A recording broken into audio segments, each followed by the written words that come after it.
안녕하십니까. 맥체인 성경 읽기 민수기 36장, 시편 80편, 이사야 28장, 요한이서 1장. 첫 번째 민수기 36장, 기업을 지키는 지혜, 믿음의 유산과 공동체 질서. 본문 이해에 도움이 되는 배경과 맥락을 소개합니다. 민수기 36장은 민수기의 마지막 장으로 슬로브아스의 딸들이 요청했던 상속 문제의 연속적인 규례를 다루고 있습니다. 앞서 민수기 27장에서 하나님께서는 이들의 정당한 요청을 받아들여 여성도 상속권을 인정해 주었으나 이제 므낫세 지파의 다른 족장들은 지파 간의 기업의 이동을 우려하며 대책을 요구합니다. 하나님께서는 그 우려를 존중하시며 이 상속받은 딸들이 동일 지파 내에서 결혼하도록 명령하십니다. 이는 하나님께서 주신 기업과 지파 정체성을 보호하는 동시에 공동체 질서 안에서 유연하게 율법을 적용하시는 지혜를 보여주는 장면입니다. 본문의 중요 구절을 소개합니다. 민수기 36장 9절. 그 기업이 이 지파에서 저 지파로 옮기게 하지 아니하고 이스라엘 자손 지파가 각각 자기 기업을 지키리라.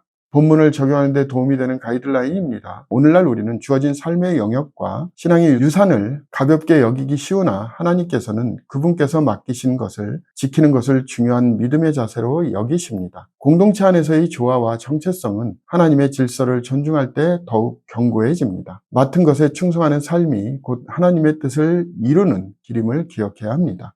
두 번째 시편 80편, 이스라엘의 목자를 향한 부르짖음, 회복의 강구. 본문 이해에 도움이 되는 배경과 맥락을 소개합니다. 시편 80편은 북이스라엘의 멸망 혹은 포로기 전후 상황을 반영하며 하나님을 이스라엘의 목자로 부르며 회복을 강구하는 공동체의 기도를 담고 있습니다. 요셉, 에브라임, 베냐민 지파의 언급은 국왕국 중심의 회복을 염원하는 메시지를 암시합니다. 포도나무 비유는 이스라엘이 하나님께서 심으신 소중한 존재임을 표현하며 주의 얼굴빛을 비추소서라는 반복된 기도는 하나님의 임재가 곧 구원임을 확증하는 고백입니다. 이 시는 신실치 못한 백성이지만 하나님의 긍휼을 기대하며 구원의 회복을 갈망하는 기도문입니다. 본문의 중요 구절을 소개합니다. 시편 80편 3절. 하나님이여 우리를 돌이키시고 주의 얼굴빛을 비추사 우리가 구원을 얻게 하소서. 본문을 적용하는 데 도움이 되는 가이드라인입니다. 오늘날 우리는 실패와 절망의 상황 속에서 다시 하나님께 돌아가야 할 때가 많습니다. 진정한 회복은 환경이 변하는 것이 아니라 하나님의 얼굴이 우리를 향해 다시 비추실 때 시작됩니다. 주님의 임재는 곧 우리의 정체성과 회복의 핵심입니다.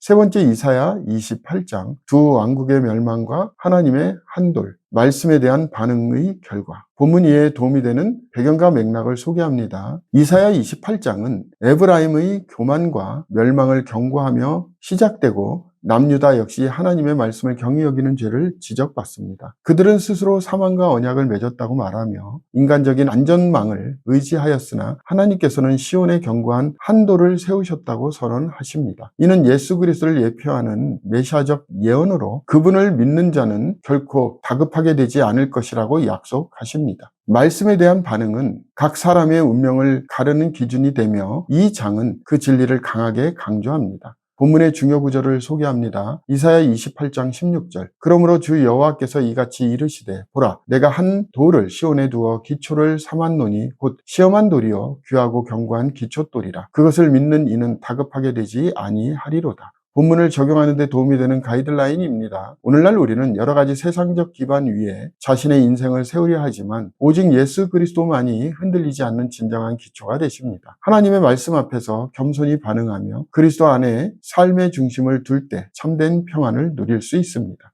오늘의 마지막 본문 요한이서 1장, 진리 안에서의 사랑, 영적 경계와 순결한 교제. 본문 이해에 도움이 되는 배경과 맥락을 소개합니다. 요한 2서는 택하심을 받은 부녀와 그 자녀들에게 보내는 짧은 서신으로 당시 초대교회에 침투한 거짓 교사들에 대한 경고와 진리 안에서의 사랑의 삶을 당부하고 있습니다. 요한은 사랑은 계명을 따라 행하는 것이라고 정의하며 감정적인 친절이 아니라 진리에 기초한 분별이 필요하다고 강조합니다. 특히 그리스도의 육체적 오심을 부인하는 자들을 집에 들이지도 인사하지도 말라는 강한 권면은 복음의 순수성을 지키려는 결단을 반영합니다. 이 서신은 사랑과 진리가 분리되지 않음을 보여주며 교회 내 공동체적 경계를 세워야 할 필요성을 일깨워줍니다. 본문의 중요 구절을 소개합니다. 요한이서 1장 6절. 또 사랑은 이것이니 우리가 그 계명을 따라 행하는 것이요 계명은 이것이니 너희가 처음부터 들은 바 같이 그 가운데 행하라 하심이라. 본문을 적용하는 데 도움이 되는 가이드라인입니다. 오늘날 우리는 사랑을 무분별한 수용으로 오해하기 쉽지만 참된 사랑은 진리에 기초하여 계명을 지키는 삶으로 나타나야 합니다. 영적 분별력을 가지고 사랑을 실천할 때 하나님께서 기뻐하시는 순결한 공동체가 세워집니다.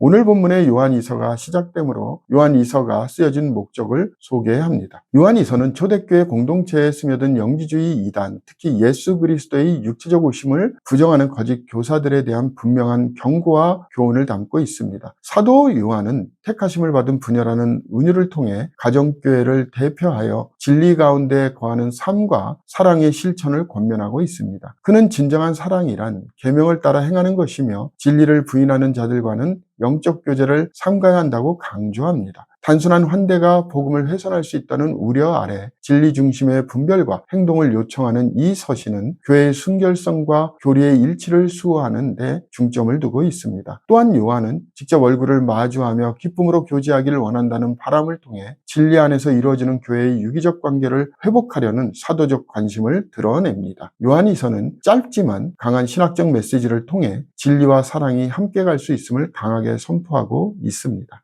감사합니다.